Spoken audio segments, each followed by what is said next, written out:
안녕하십니까. 그 방역 지침에 마스크를 쓰고 설교를 해야 됩니까? 아니면 아침에 올 때 헷갈리더라고요. 일단 벗고 하겠습니다. 오늘은 그 제목을 낙심될 때라는 제목을 한번 잡아봤습니다. 낙심될 때. 시편 43편 5절입니다.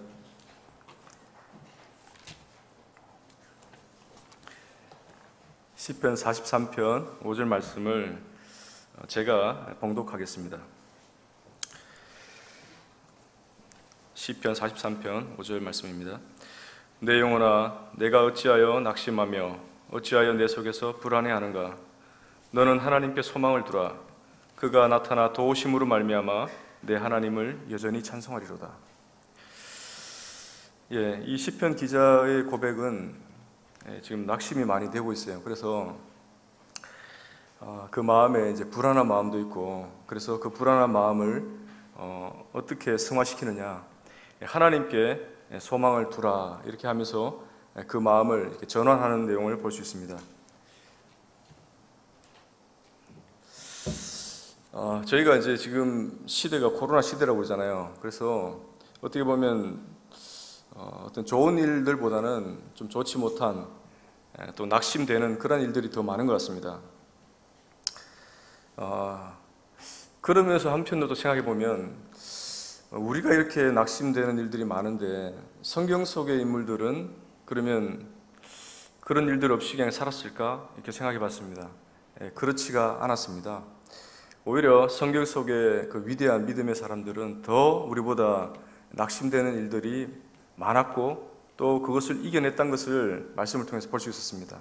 그래서 오늘은 8분의 어떤 사례를 가지고 어떻게 그들이 극복하고 승리했는지를 살펴보면서 우리가 교훈을 삼고자 합니다. 첫 번째입니다. 우리가 미래가 보이지 않을 때 낙심할 수 있죠. 미래가 보이지 않을 때, 도무지 가도 끝이 없어 보이는 정말 암담한 것밖에 없는 그런 미래가 우리 앞에 펼쳐질 때 낙심할 수밖에 없습니다.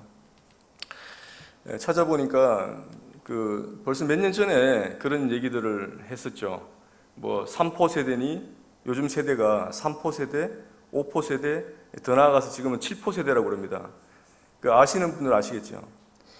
이제 젊은이들이 포기를 하는 거예요. 나는 지금 이 시대에서 이 3가지를 포기할 수밖에 없다. 나는 이 시대에서 난 5가지를 포기할 수밖에 없다. 지금은 한 2018년 얘기 같은데, 몇 년 전의 얘기인데 7포 세대라는 얘기가 나왔어요. 그래서 7가지를 이렇게 포기를 생각을 해봤다는 거예요. 2030 세대한테 설문을 해보니까 첫 번째가 1순위가 나는 결혼을 포기해봤다는 거예요. 결혼을 포기를 생각을 해봤다. 도저히 이제 앞이 안 보이니까 결혼을 포기하는 거예요. 결혼 포기하니까 어떻습니까? 2위가 출산을 포기했다. 3번째가 내 집 마련을 포기했다. 4번째가 꿈을 포기했다. 5번째 직업, 내가 희망하는 그 직업을 포기하고 그냥 되는 대로 지금 직장 구했으면 좋겠다는 생각이 들었다는 거예요. 그 다음에 6번째가 인간관계, 마지막 7번째가 연애를 포기했다는 거예요. 연애. 그래서 이 지금 젊은 세대가 지금 꿈을 포기했다는 건 다 포기한 거잖아요. 그 정도로 지금 절망에 빠져 있고 낭망에 빠져 있다는 것을 단편적으로 볼 수 있습니다. 자, 이처럼 이 시대가 좀 어둡다 보니까, 또 경기도 안 좋고 하다 보니까 이렇게 절망을 느끼는 청년들이 많은데, 요셉은 어땠었느냐? 요셉은 더더욱 절망 가운데 던져졌다는 것을 볼 수 있습니다. 요셉으로 말할 것 같으면 야곱이 가장 사랑하는 아들이었잖아요. 12아들 중에 정말 다 버리더라도 하나 딱 선택하라고 그러면 아마 요셉을 선택했을 것 같은, 그 정도로 아끼는 아들이었는데, 어떻게 보면 왕자 같았죠. 왕자같이 키웠던 그러한 아들이었는데, 그 요셉이 어떻게 됩니까? 형들의 시기를 받아서 종으로 팔려가게 됩니다. 애굽의 종으로 팔려가서, 그리고 그 보디발의 집에서 또 종의 노릇을 하다가 또 보디발의 아내의 모함을 받아서 감옥까지 가게 되는, 그래서 그 감옥을 거쳐서 드디어 바로 앞에 설 때가 30세예요. 17세 소년으로라는 이렇게 그 말씀이 있는데, 요셉이 17살에 종으로 팔려서 바로 앞에 30세에 서기까지 대략 13년이죠. 13년의 세월을 종살이하고 감옥살이 했다는 겁니다. 감옥살이는 2년을 했어요. 만 2년을 하고 나온 거예요. 이러한 요셉에게 미래가 보였을까? 정말 미래가 보이지 않았을 겁니다. 아무런 미래가 보이지 않았을 거예요. 그러한 아무런 미래가 보이지 않는 요셉이 그 성경 어디에도 낙심하거나 낙망하거나 좌절했다는 그러한 구절이나 내용을 찾아볼 수가 없다는 것입니다. 그 이유가 무엇일까? 요셉은 하나님이 주신 꿈을 믿었다는 겁니다. 그 꿈을 붙들고 끝까지 인내했다는 거예요. 하나님이 꿈을 꾸게 하셨죠. 자기가 꾸려고 꾼 꿈이 아닙니다. 하나님이 꾸게 하셔서 하늘 해와 달과 11별들이 절하는 것을, 그리고 자기 곡식단은 서 있고 주변의 곡식단들이 절하는 것을 두 번 연거푸 겹쳐서 꾸게 됩니다. 그래서 이것은 하나님이 주신 꿈이라는 것을 알았고 믿었습니다. 그래서 그 꿈을 고이 간직하고 살았던 거예요. 지금 비록 내가 종살이하고 있고 지금 비록 내가 감옥에 있다 할지라도 하나님은 이 일 이후에 이 꿈을 이루어 주실 것이다. 이러한 믿음이 확실했던 겁니다. 뒤에 이제 창세기 41장 32절에 보면 이러한 내용이 있습니다. 이제 바로가 꿈을 꾸죠. 바로도 꿈을 꾸는데 두 번 겹쳐서 꿉니다. 두 번 겹쳐서 꾼 꿈을 이제 요셉이 해몽을 하는 거예요. 해몽을 할 때 요셉이 이런 말을 합니다. 바로께서 꿈을 두 번 겹쳐 꾸신 것은 하나님이 이 일을 정하셨다. 하나님이 이 일을 정하셨기 때문에 그렇습니다. 하나님이 이 일을 반드시 속히 이루실 것입니다. 이 말은 뭡니까? 바로가 두 번 꾼 꿈을 듣자마자 꿈을 똑같은 걸 두 번 꿨다면 이건 하나님이 정하신 것이다. 벌써 알았어요. 왜 알았느냐? 자기도 두 번 꾼 꿈이 반드시 이루어질 거라는 걸 믿었기 때문에 그렇잖아요. 그죠? 그래서 이 말씀을 통해서도 봤을 때 요셉은 그 꿈을 간직하고 믿고 계속해서 의지했다는 겁니다. 지금으로 이제 우리 시대로 말할 것 같으면 말씀을 붙드는 거죠. 하나님으로부터 받은 말씀을 붙드는 거예요. 내가 비록 상황은 지금 점점 더 악한, 정말 잘못된 길로 가고 있는 것 같은데 하나님 주신 말씀을 끝까지 붙들었더니 그 말씀대로 이루셨다라는 것과 똑같은 겁니다. 말씀을 어떻게 받나요? 이렇게 질문할 수도 있죠. 그래서 말씀을 우리가 읽어야 되고 큐티를 하는 거 아니겠습니까? 하루의 삶을 말씀을 통해서 빛을 보기 위해서 그렇게 말씀을 읽는데, 말씀이 없다, 나는 받은 말씀이 없다 그러시면 우리가 연말에 말씀 카드를 뽑았잖아요. 그죠? 그 말씀이라도 의지를 하시는 거예요. 그 말씀이라도. 제가 연말에 받은 말씀은 이거예요.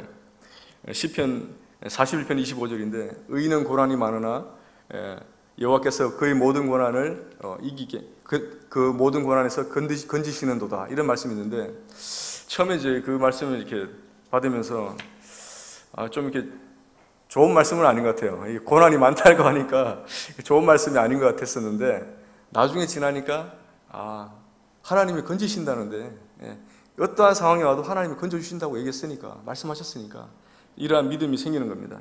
그래서 말씀을 붙들고 말씀을 의지하면 요셉처럼 이길 수가 있고 이 낙심되는 상황을 극복할 수 있는 겁니다. 두 번째가, 너무 늦었다고 생각될 때 우리가 낙심할 수 있죠. 너무 늦었다, 이미 늦었다, 난 늦었다. 대표적인 분이 80세에 부름받은 모세입니다. 보통 일꾼으로 뽑을 때 어떻습니까? 젊은 사람들 뽑잖아요. 대기업들 같으면 젊은 사람들 빨리 뽑아서 빨리 써먹어버리고 빨리 버리잖아요. 힘이 있을 때 빨리 쓰는 게 이 세상의 이치인데, 모세는 그 젊은 40세의 나이에 충분히 쓰일 수 있었음에도 불구하고 80세의 부름을 받게 됩니다. 바로의 공주의 그러한 아들로, 양아들로 들어가서 드디어 40세쯤 되었을 때 내가 이 고난당하는 이스라엘을 내가 해방시켜 보리라 라는 야망을 가지고 호기롭게 한번 했는데 어떻습니까?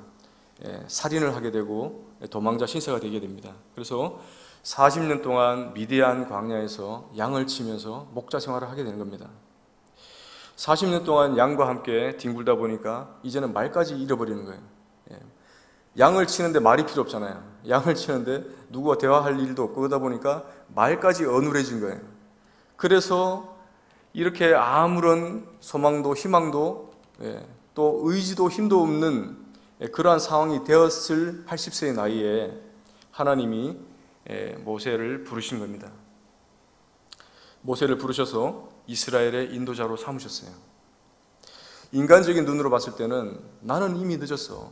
이 나이에 내가 뭘 하겠어? 라고 생각할 수 있겠지만 그 시기가 하나님 보시기엔 딱 적긴 거예요. 내가 보기에는 늦은 나이지만 하나님 보기엔 적기라는 거예요. 그래서 때를 내 스스로 판단할 필요가 없다. 내 때를 내가 내 마음대로 이건 늦었다, 빠르다 할 수 없다는 거예요. 40년의 그 광야 생활 동안 모세는 힘과 그리고 자기의 어떤 의지나 자기가 그동안 애굽에서 쌓았던 모든 학술이나 이런 모든 것들을 내려놓는 시간이었던 거예요.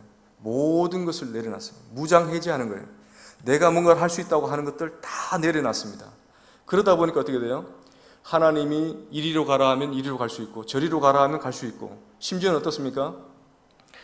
120세의 나이에 눈도 아직 맑고 정신도 말짱하고 그죠? 몸도 건강한데 하나님이 너는 여기까지다 말씀을 하시는 거예요. 너는 여기까지다. 너의 사역은 여기까지다. 그리고 너는 가나안에 들어갈 수 없다 했을 때 모세, 혈기 있는 모세였다면 막 원망했을 거예요. 따졌을 거예요. 하나님 나를 이렇게 팽하셔도 됩니까? 나를 이렇게 써먹을 때 써먹어버리고 나를 이렇게 토사구팽 하셔도 되는 겁니까? 따졌을 거예요. 그렇지만 모세는 거기에도 순종하는 거예요. 들어가지 말아라. 바로 코앞에 놔두고도 못 들어간다고 하니까 알겠습니다. 되는 겁니다. 그 이유가 뭐냐? 이 40년의 광야 기간을 거쳤기 때문에 모든 것을 내려놓는 그런 훈련이 됐기 때문에 가능했다고 볼 수 있습니다. 밥도 뜸이 들어야 밥을 먹잖아요. 그죠? 뜸 드는 시간을 기다려줘야 되는 거예요. 뜸 들이지 않고 바로 밥을 먹겠다고 하면 생쌀을 먹어야 되는 거예요. 컵라면도 그죠? 생각해보니까 그렇더라고요. 3분은 기다려야 돼요. 3분 안 기다리면 생라면 먹어야 되는 거예요. 마찬가지로 사람도 익어야 된다는 겁니다. 때가 되었을 때 그 때에 맞게 하나님이 쓰신다는 겁니다. 힘쓰는 일에는 젊은이가 필요해요. 그렇지만 지혜를 구하는 일에는 노인이 필요하죠. 연로하신 분들이 오히려 더 지혜롭습니다. 그래서 하나님께는 불필요한 그릇이 없다. 모든 그릇을 쓰시는데 중요한 것은 준비되고 깨끗하게 비워진 그릇일 때 쓰신다는 거죠. 그래서 때가 늦었다, 때가 지나갔다 할 필요가 없다는 것을 말씀을 통해서 볼 수 있습니다. 세 번째로 우리가 최선을 다했는데도 불구하고 좋은 결과를 가져오지 않을 때가 있잖아요. 가령 운동선수들이 열심히 합숙훈련하고 전지훈련 가서 최선을 다했어요. 그래서 최강의 어떤 멤버들을 엔트리를 구성해서 나갔음에도 불구하고 승리하지 못하고 2위, 3위 하는 경우 있지 않습니까? 최선을 다했는데도 안 되는 게 있어요. 이 엘리야가 그렇습니다. 엘리야가 선지자인데 이 선지자의 생애에 있어서 가장 최고점이라고 한다면 갈멜산에서의 전투잖아요. 갈멜산에서의 승리. 하늘에서 불이 내려와서 바알 선지자, 아세라 선지자들 못하는 거 하나님이 하늘에 불이 내려와서 제단을 다 살라버리고 어떻습니까? 하나님이 살아계심을 보여주셨잖아요. 전 이스라엘에게 하나님이 살아계심을 보여주셨습니다. 그래서 선지자로서는 정말 할 만큼 한 거잖아요. 더 이상 어떻게 합니까? 선지자가 하나님을 보여줬는데 살아계신 하나님을 보여줬음에도 불구하고 이스라엘이 돌아오지 않았다는 겁니다. 이스라엘이 돌아오지 않았을 뿐만 아니라 아합의 왕과 그 아내 이세벨이 하나님께로 돌아오지 않는 거예요. 더 나아가서 이세벨이 이 엘리야를 죽이려고 하는 거예요. 그랬을 때 이 엘리야가 도망을 쳐서 드디어 로뎀나무 아래서 죽기를 구하는 겁니다. 하나님 죽여주십시오. 내가 우리 조상들보다 이 열조보다 못합니다. 저는 못한 존재입니다. 나를 차라리 데려가십시오. 이렇게 구하는 모습을 보게 됩니다. 정말 이렇게 어떻게 보면 이 시대로 말하 같으면 좀 우울증이 걸린 거죠. 심한 우울증이 걸린 거예요. 죽고 싶을 정도의 우울증이 걸린 거예요. 나는 해볼 만큼 다 해봤는데 결과는 최악의 지금 상황을 초래했다. 더 이상 내가 할 게 뭐냐? 내가 할 수 있는 게 아무것도 없다는 거예요. 그랬을 때 하나님께서 천사를 보내셔서 이 엘리야를 먹이셔서 하나님이 산 호렙에 이끕니다. 그리고 거기서 하나님의 살아계신 하나님의 능력을 보여주시고 또 하나님이 말씀을 하시는 것을 보게 됩니다. 하나님이 묻습니다. 엘리야야, 네가 어찌하여 여기 있느냐? 이렇게 물었을 때 엘리야가 대답하죠. 나는 하나님께 열심히 특심이었습니다.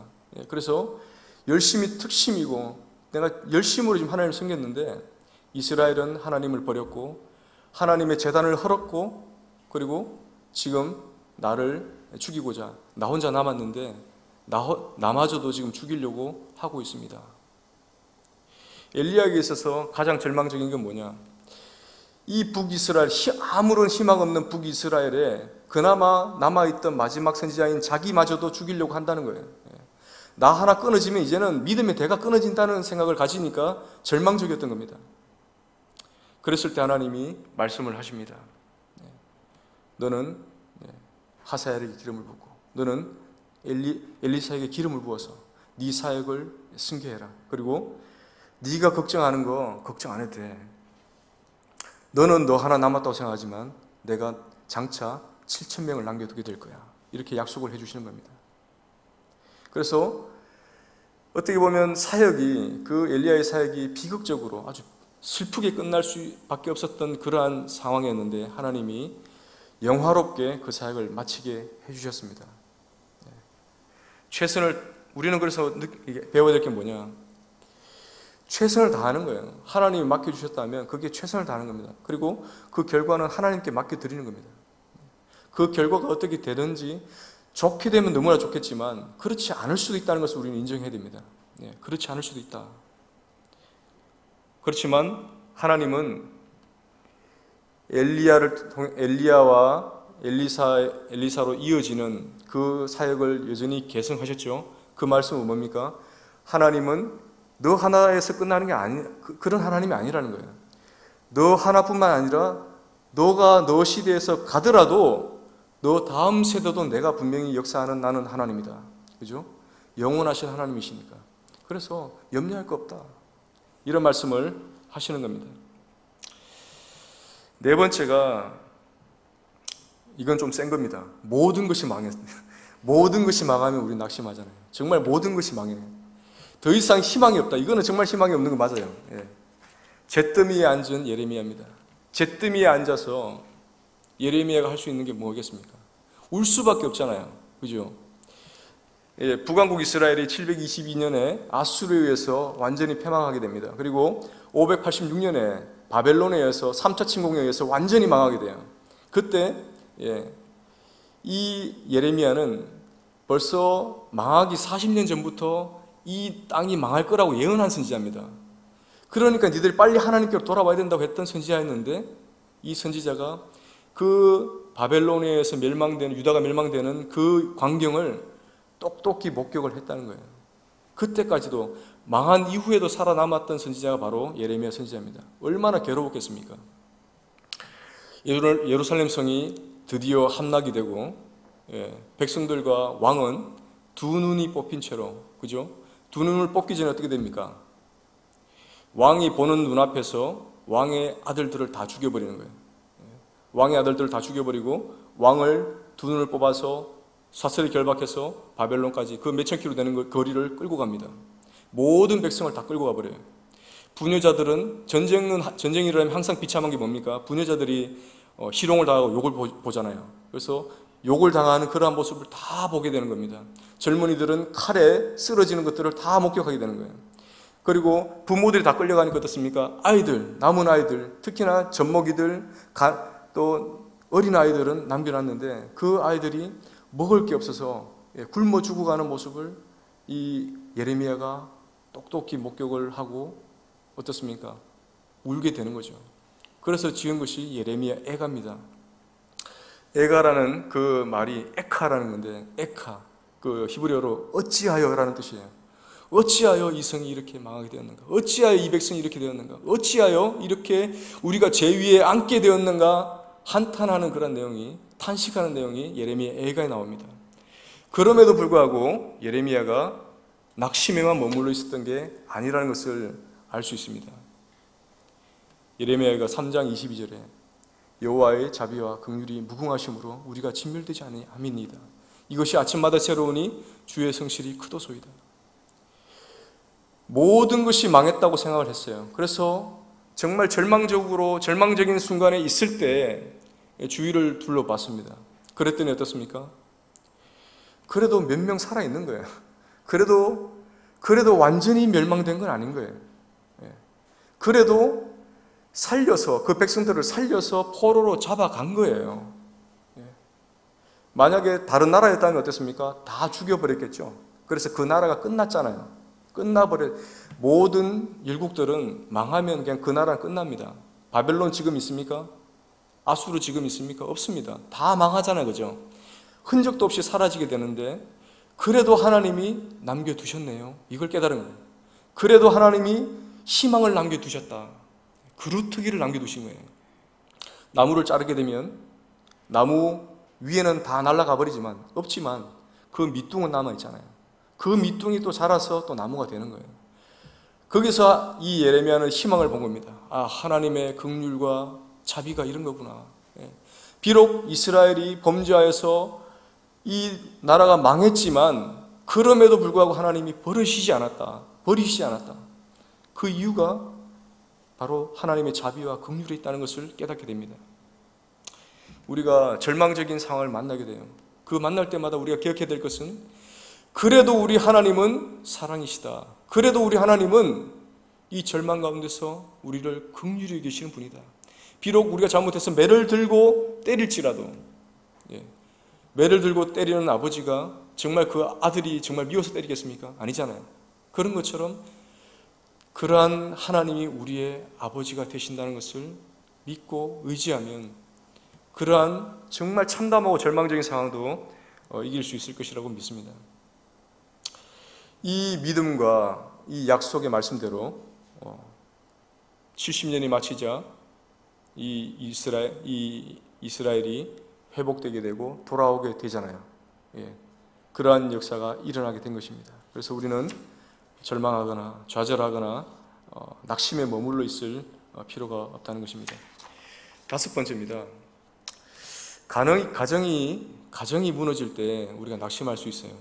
정말 낙심되는 일 중에 어떻게 보면 가장 피부에 와닿는 거잖아요. 가정의 일, 생계의 문제도 있을 수 있겠고, 또 자녀의 문제도 있을 수 있겠고, 부부 간의 문제도 있을 수 있어요. 가정이 무너질 때 우리는 낙심할 수밖에 없는 그러한 상황에 놓이게 되는 겁니다. 이 가정이 무너진 또 선지자가 한 명 있습니다. 절망적인 가정의 호세아입니다. 호세아 선지자에게 하루는 하나님께서 말씀하십니다. 너는 가서 음란한 여인을 아내로 삼아서 음란한 자식을 낳으라. 좀 어떻게 보면 황당한 명령을 하시는 거예요. 이 호세아는 북왕국 이스라엘의 선지자였습니다. 북왕국 이스라엘에 활동하던 선지자였다 보니까 북이스라엘 어떻습니까? 다 우상과 음란에 빠져 있잖아요. 그래서 어느 누구를 데려온다 하더라도 다 음란한 여인인 거예요. 어떻게 보면 순결하고 또는 이렇게 신앙을 가지고 있는 여인을 찾아볼 수 없는 나라에서 그 한 아내를 택해서 데려왔는데 고멜이라는 아내를 데려왔습니다. 그런데 역시나 이 고멜은 음란하게 짝이 없어서 남편이 있음에도 불구하고 그 음란한 행실 그대로, 그 풍습 그대로 그냥 돌아다니는 거예요. 하나님께서 이제 아들, 딸, 아들 이렇게 3명을 낳게 됐는데 하나님이 이름을 지어주셨어요. 이스라엘로 해라. 하나님이 흩어버리신다는 거예요. 로루하마로 해라. 긍휼받지 못한다고 해라. 그 다음에 로암미로 해라. 내 백성이 아니다라고 이름을 지으라는 거예요. 보통 아버지가 아들 이름을 지을 때, 자녀들 이름을 지을 때 잘되라고 이름을 짓잖아요. 잘 되라고 이름을 짓는데 하나님은 이름도 이상하게 지어주신 거예요. 망할 그죠? 못될 누구 이렇게. 그래서 이 세 자녀 이름도 역시 이상하게 지어졌습니다. 이 고멜은 그 전에 하던 행실 그대로 남편과 자식이 있는데도 불구하고 가출을 하게 돼요. 여러 번 가출했다가 들어왔다, 가출했다가 들어왔다. 어떤 학자들은 그런 얘기를 합니다. 이 자녀, 세 자녀도 호세의 자녀가 아닐 수도 있다. 이런 말을 하는 거예요. 그 친자 확인을 해봐야 되겠지만 이 자녀도 호세의 자녀가 아닐 수도 있다. 그 정도로 누구의 아버지인지 모르는 거예요. 그런데 이 고멜이 드디어 집을 완전히 나가서 이제는 들어오지도 않는 거예요. 들어오지도 않는데 하나님이 말씀을 하십니다. 다시 사랑해라. 고멜을 다시 사랑하라. 그리고 고멜을 데려와라. 라는 말씀을 듣고 호세아가 고멜을 데려오게 됩니다. 그 넓은 땅에 이 집 나간 아내를 찾는 게 지금은 폰도 있고 스마트폰도 있고 인터넷도 돼가지고 경찰에게 얘기하면 찾을 수 있잖아요. 근데 어떻게 찾을 수 있었을까? 저는 그 생각이 들더라고요. 찾는데도 너무나 힘들었겠다. 찾는데도 너무나 힘들게 수소문해서 찾아보니 이 아내가 어디서 팔려가지고 지금 노예가 되어 있는 거예요. 자기 아내가 노예가 되어 있어요. 그래서 이 사람 내 아내니까 데려가겠다고 하니까 이 아내를 잡고 있는 사람이 뭐라고 합니까? 돈 내놔라. 돈 내고 이 사람 데려가라. 얘 데려가라. 그러니까 어떻습니까? 은 15세겔과 보리 한 호멜 반을 주고 데려왔다고 이렇게 말을 합니다. 그 말은 은 15세겔과 보리 한 호멜 반이 그 금액으로 따지면 15세겔이에요. 합치면 30세겔이죠. 종의 신분, 노예를 살 때 주는 값이 30세겔이잖아요. 그래서 이 자기 아내인데 노예 값을 주고 또 사오는 거예요. 이러한 기가 막힌 상황을 호세아가 겪게 됩니다. 이 상황을 통해서 하나님이 말씀하시고자 하는 것은 이렇게 본 남편을 버리고 드디어 자기 마음대로 행하다가 결국 노예 신분까지 가게 된 너희를 그래도 나는 끝까지 사랑하고 너희들이 돌아오길 바란다는 그 마음을 호세아의 직접적인 삶을 통해서 보여주신 겁니다. 실제적으로 제가 믿기로는 이 호세아의 가정은 그 뒤에 행복하게 살았을 것 같습니다. 비록 집 나가고 또 들어오고 했지만 이러한 어려움을 겪고 나니까 남편밖에 없다는 것을 알았겠죠. 그죠? 그리고 하나님이 로암미, 로루아마라고 이름 지었던 자녀들을 어떻게 해요? 로가 아니다라는 뜻인데 그것을 다 빼주시잖아요. 그래서 빼면 너무나 좋은 이름이에요. 하나님께서 흩으신다는 것을 반대로 하면 하나님께서 모으신다. 하나님이 그리고 긍휼히 여긴 받지 못한다. 여긴 받지 못하는 것을 빼면 긍휼히 여긴다. 그리고 내 백성이 아니다. 내 백성이다. 낫을 빼니까 다 좋은 말들이 되잖아요. 그래서 그 가정을 회복시켜 주셨다는 것을 보게 됩니다. 하나님은 가정의 창시자입니다. 가정을 우리가 만들었다고 생각하지만 가정을 만드신 분은 하나님이세요. 어떻게 할 수 있느냐? 창세기에 보면 아담과 하와를 통해서 가정을 처음 만드셨어요. 그죠? 그리고 그 처음 만드신 가정에 역사한, 그 개입한 두 존재가 있습니다. 한 존재는 우리가 들은 바와 같이 하나님이시고 한 존재는 사단이에요. 가정에 개입하는 두 가지 존재, 하나님과 사단입니다.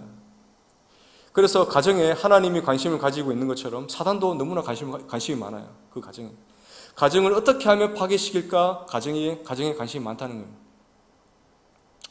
그럼에도 불구하고 하나님이 더 가정을 지키시기를 원하고 복 주시기를 원하고 행복을 원하시기 때문에 하나님을 의지하고 하나님을 믿고 하나님께 맡기면 그 가정이 점점 더 행복해질 수 있다.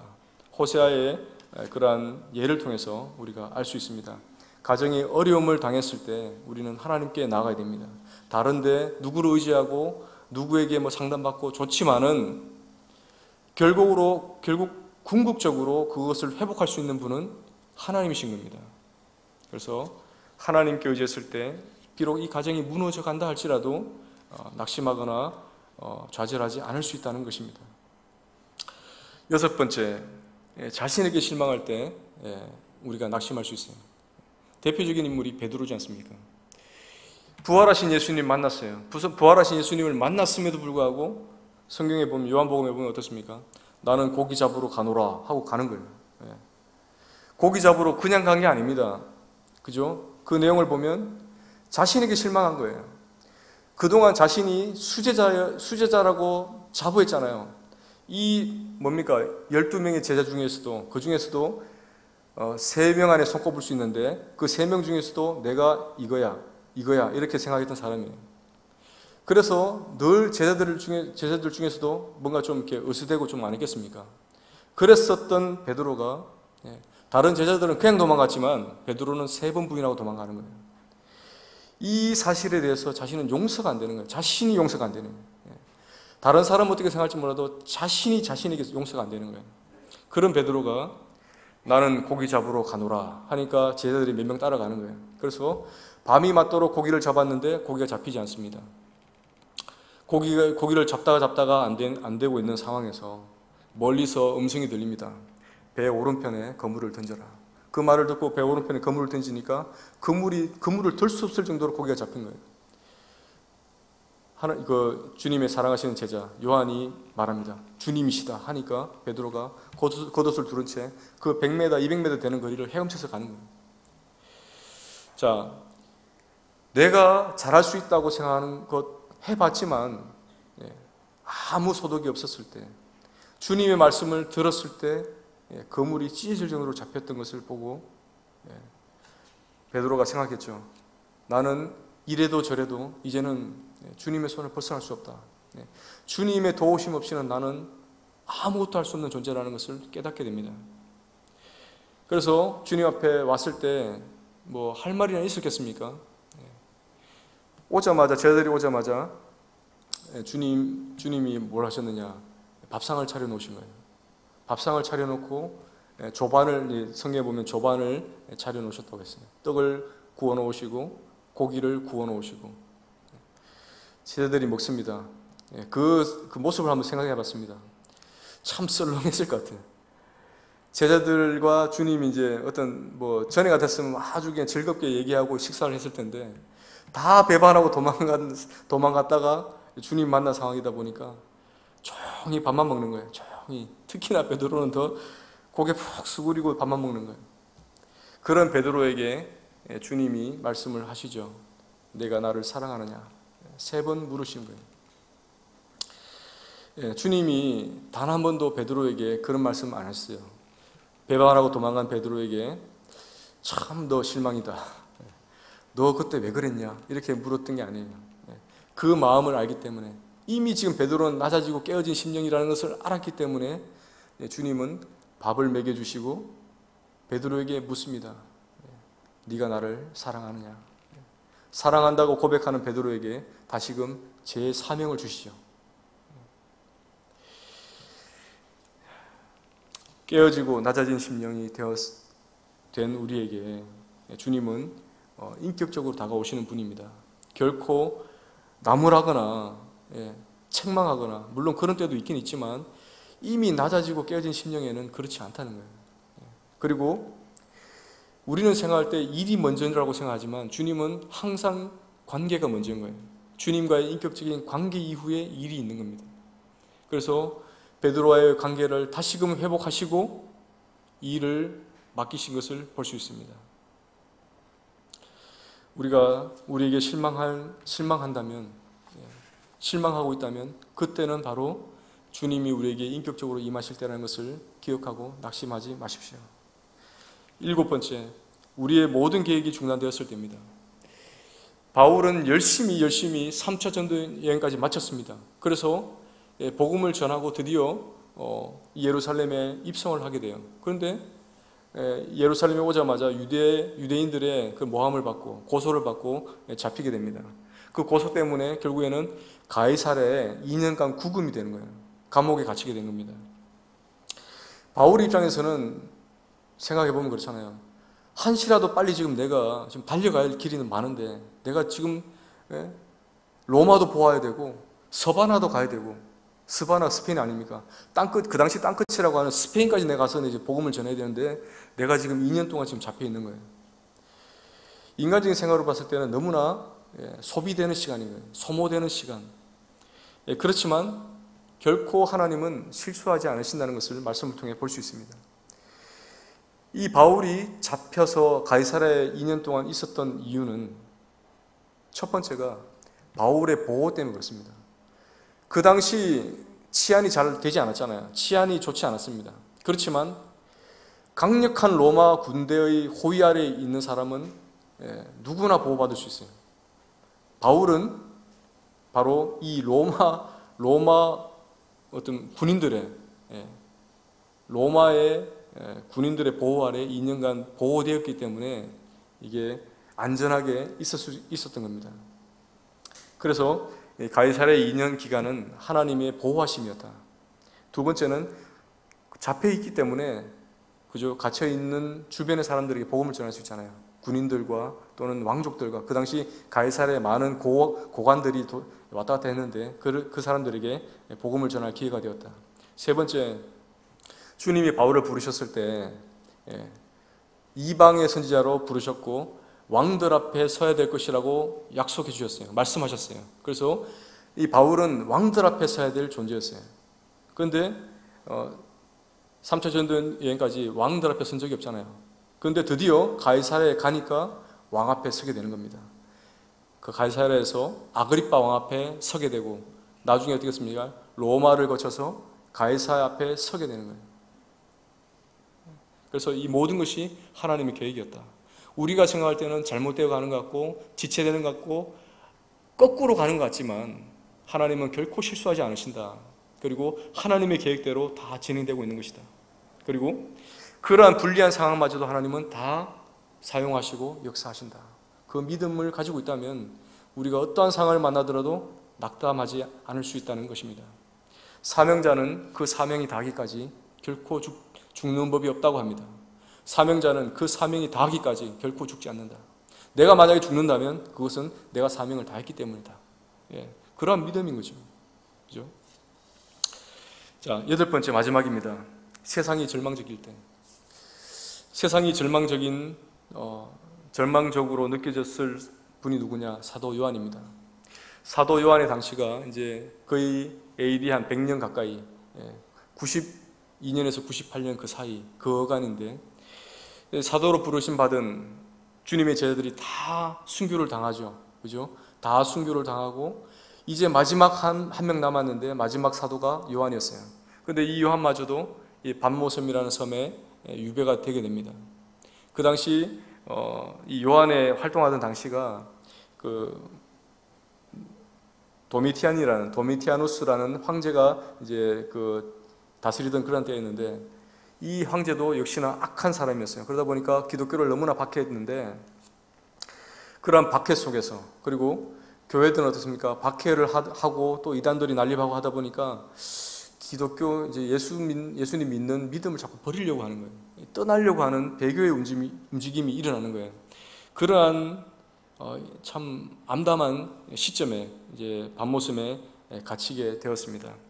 그랬을 때 이 요한에게 드디어 주님이 나타나신 거예요.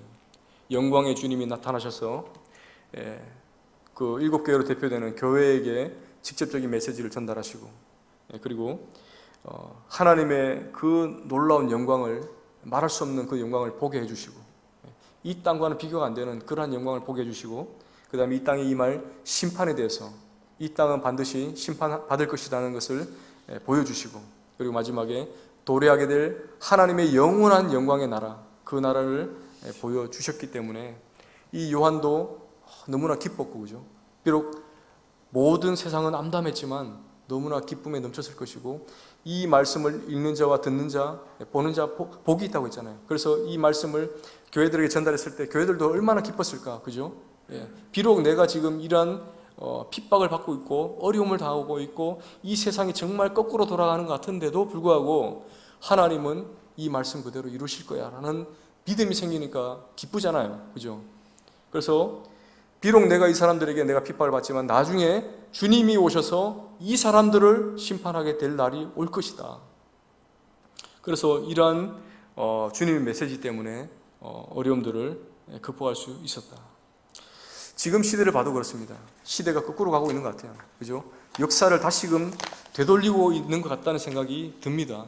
그래서 너무나 뉴스를 볼 때마다 참 암담하고 또 좀 답답한 그런 마음이 있는데, 그럴 때마다 이러한 요한의 마음을 품어야 되겠다는 생각이 들었습니다. 결론을 맺겠습니다. 우리의 각각의 삶이 다 달라요. 그죠? 각각의 처한 상황들이 다 다릅니다. 그래서 각각의 고민들도 다 달라요. 나는 이래서 고민이고 나는 저래서 고민이고 나는 이래서 낭망하고 나는 저래서 낭망하고 낙심할 일들도 참 많습니다. 그렇지만 그 낙심하는 이유, 모든 낙심의 이유를 딱 뽑으니까 어떻습니까? 한 가지라는 거예요. 그건 뭐냐? 내 뜻대로, 내 마음대로, 내 모양대로 안 되기 때문에 낙심하는 거예요. 아, 이렇게 됐으면 좋았을 텐데, 아, 저렇게 하면 좋을 텐데, 이렇게 돼야 되는데 하기 때문에 낙심하는 거예요. 그렇지 않게 되기 때문에.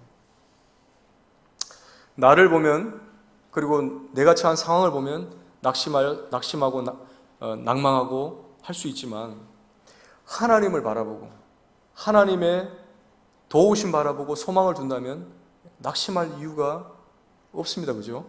우리가 처음에 시편의 말씀을 읽었습니다. 모든 상황은 불리하게 돌아가지만 하나님께 소망을 두는 거예요. 그랬을 때 하나님이 나타나심으로 도우실 것이다라는 그러한 믿음이 있기 때문에 나는 여전히 찬송할 것이다 라고 이제 고백을 하지 않습니까? 하나님께 소망을 두는 겁니다. 여기에 예를 들은 모든 하나님의 사람들이 다 한결같이 낙심할 수밖에 없는 상황에 놓였음에도 불구하고 하나님께 소망을 둔 사람들이었습니다. 하나님께 믿고 의지했던 사람들이었어요. 그랬을 때 그 낭망의 순간들을 극복하게 해주신 겁니다. 우리가 원망하고 낙심하고 좌절한다고 해서 달라질 거 아무것도 없습니다. 그죠? 달라질 거 아무것도 없어요. 오히려 나빠지면 나빠졌지 좋아지지는 않습니다. 우리가 이때까지 좀 연세 드시고 좀 살아보신 분들은 아실 거예요. 내가 근심하고 낙심한다고 해서 달라진 것들은 없는 거 아시잖아요. 그렇다고 해서 변한 거 없는 거 아시잖아요. 살아보니까 사라지는 거잖아요. 그죠? 낙심의 순간에 하나님 의지하고 붙들고 했을 때 하나님이 반드시 우리의 도움이 되신다는 것을 말씀을 통해서 믿을 수가 있는 겁니다. 자, 최종적인 결론을 맺겠습니다. 우리의 믿음의 선배 조지 밀러를 우리보다 오히려 교파분들이 더 잘 알고 더 많이 연구를 하는 것 같아요. 우리는 조지 밀러를 잘 모르는데 그분들이 더 잘 아는 것 같아요. 그분들이 그 조지 밀러의 일기를 더 연구하고 더 열심히 읽는 것 같아요. 조지 밀러의 그 5만 번의 기도의 응답의 비밀이 뭐였느냐를 연구를 하는 가운데 조지 밀러는 성경을 펴놓고 기도했다는 거예요. 성경을 펴놓고. 만약에 내가 기도하기 전에 그 기도의 내용이 뭔지를 생각해보고 그것이 성경에 어디 있느냐, 그리고 약속의 말씀이 어디 있느냐를 짚고 기도했다는 거예요. 이 말씀 이루어 주십시오. 이 말씀대로 이 기도를 이루어 주십시오. 이렇게 기도하는 거예요. 하나님께서 고아의 아버지라고 그러셨잖아요. 고아들의 아버지라고 그러셨잖아요. 그러면 이 고아원을 운영하게 해주십시오. 이렇게 기도하는 거예요. 말씀에 의지하고 하나님께 의지하고 기도하고 나아갔을 때 응답을 받았던 것처럼 하나님 의지하고 나아갔을 때는 결코 낙심할 수 없다는 것을 기억하시고, 그리고 이 어려움의 순간을 극복하시는, 이겨내시는 저와 여러분들 되기를 축원드립니다. 기도하겠습니다. 아버지 하나님, 믿음의 사람들의 그러한 발자취들을 보면서 정말 우리보다 더 낭망되고 낙심되는 일들을 겪었지만 그럼에도 불구하고 하나님의 도우심으로, 하나님의 역사하심으로 이겨내고 승리했던 것을 보게 됩니다. 우리의 생각과 우리의 짧은 지식으로 우리의 이 상황들을 바꿀 수가 없고 우리의 이 낭망되는 일들을 해결할 수 없지만 이 모든 해결은 하나님께 있습니다. 우리의 도움 되신 하나님을 의지합니다. 이러한 어려운 순간들 또는 힘든 순간들을 잘 이겨낼 수 있도록 힘주시고 지혜를 주시길 원합니다. 존귀하신 예수님 이름으로 기도드립니다.